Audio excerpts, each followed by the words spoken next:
খুব বিরক্ত আপনি আমার উপর, তাই তো? আজ বরং রাখুন, আপনি শান্ত হন। আর আমি দুঃখিত, কাউকে কষ্ট দেওয়ার জন্য আমি লিখি না। তাই বলছিলাম কি বলছিলেন? কি বলার আছে আপনার? দেখুন, এই সাত সকালে আপনার সাথে ঝগড়াটা বেশ জমছে না।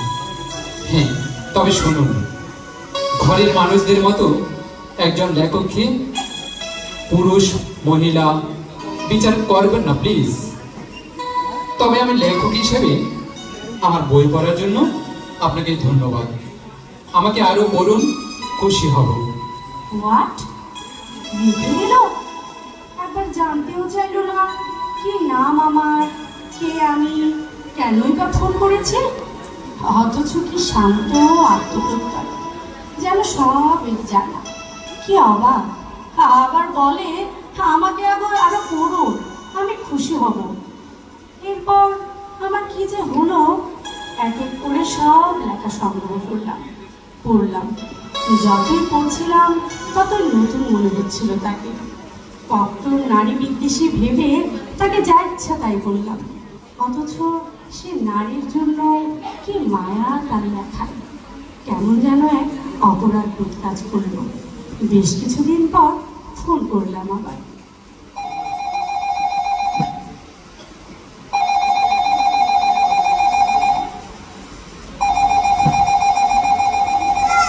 হ্যালো, আরিফ রাহাত বলছেন? শুভ সকাল। ধন্যবাদ। জি বলুন। আমাকে হয়তো আপনার মনে নেই, আমাকে চিনবেন না।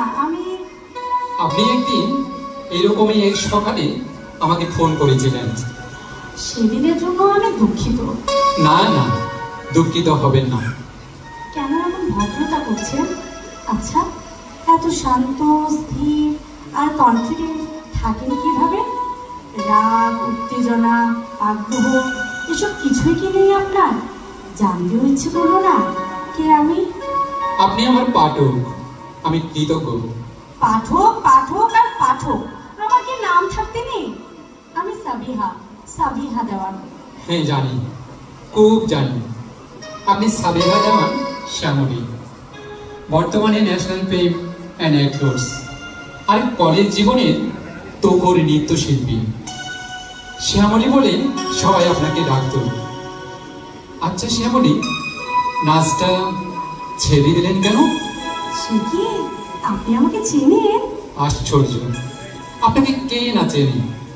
সারাটা দিন আমার কাটে হয় টিভি দেখে, না হয় লেখালেখিতে। আচ্ছা, আপনাকে না চেনে কি উপায় আছে? সব চ্যানেলে আপনার নাটক, তাই আপনাকে সহ্য করতেই হয় আমার। আশ্চর্য মানুষ আপনি। যেভাবে হোক আলাপ হয়ে ভালো লাগলো। মাঝে মাঝে কিন্তু ফোন করে বিরক্ত করবো আপনাকে। বিরক্ত নয়, খুশি হব। আজ তাহলে অনুমতি দিন, রাখছি।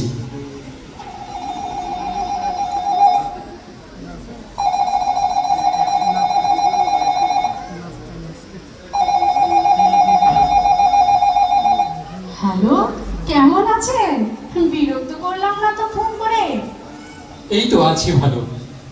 আজ ভাবছিলাম আপনি ফোন করবেন। বাবা, আপনি প্রমিসড নাকি মিথ্যে মিথ্যে বললেন? ভক্ত পাঠকদের যেমন বলে থাকে। না না, আমি পামিস্ট না, মিথ্যেও বলিনি, আমার মন বলছিল। আচ্ছা, এত শান্ত ভাবে, এত সাহসী তুমি কিভাবে বলো তো?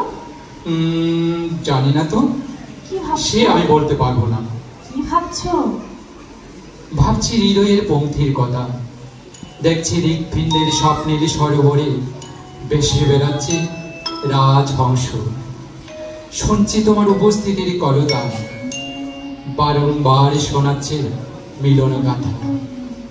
হৃদয় হয়ে যায় কার ভালোবাসা, কোন কুহুকি আশা ক্ষণে ক্ষণে নিয়ে আসে আকুল পিয়াসা।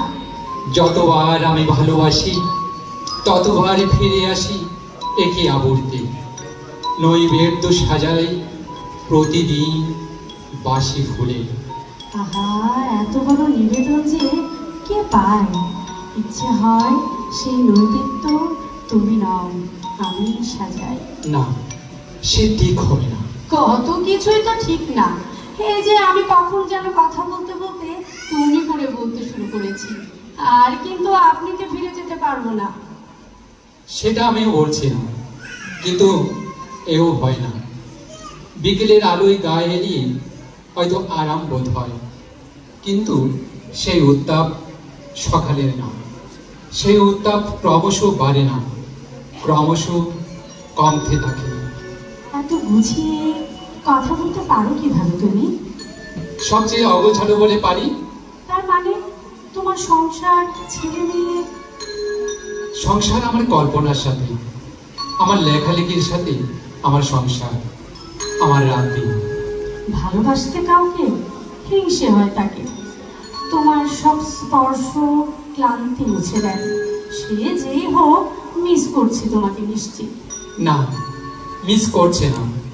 মিস করছে না কারণ সে আমাকে জানতো না, আজও জানে না। ভালো লাগতো যাকে, ভালোবাসতে যাকে, তাকে বলনি কখনো? বলিনি তা ঠিক না, বলতে পারিনি। নারায়ণগঞ্জ কলেজের করিডোরে দাঁড়িয়ে শুধু তাকে দেখেছি বহুবার, আমার অদরা স্বপ্নকে। মনে মনে অবশ্য বহুবার বলেছি, শ্যামলী তুমি আমার জীবনে এসে দাঁড়িও না, আমি আর নির্বিকার থাকতে পারবো না। নির্বিকার থাকতে চাইতে কেন আরে? কেন তখন বলনি আমাকে তোমার কথা? জানি না, জানতাম না হয়তো। মধ্যবিত্তের স্বভাবজত দুর্বলতাকে ভয় পেতাম। জানো তো, মধ্যবিত্তের দুঃসাহস থাকে, কিন্তু সাহস থাকে না। আজ বড় হিংসে হচ্ছে নিজেকে, নিজেই বড় কৃপণ মনে হচ্ছে। কৃপণ তো তুমি নও, তুমি তো অকৃপণ হওয়ার সুযোগই পাওনি, বরং আমি তা পেয়েছি। তোমায় কেন দিইনি আমার সকল শূন্য করে? তোমায় কেন দিইনি আমার সকল শূন্য করে? তোমায় কেন দিইনি আমার সকল শূন্য করে? তোমায় কেন দিইনি আমার সকল শূন্য করে? ধন্যবাদ সবাইকে।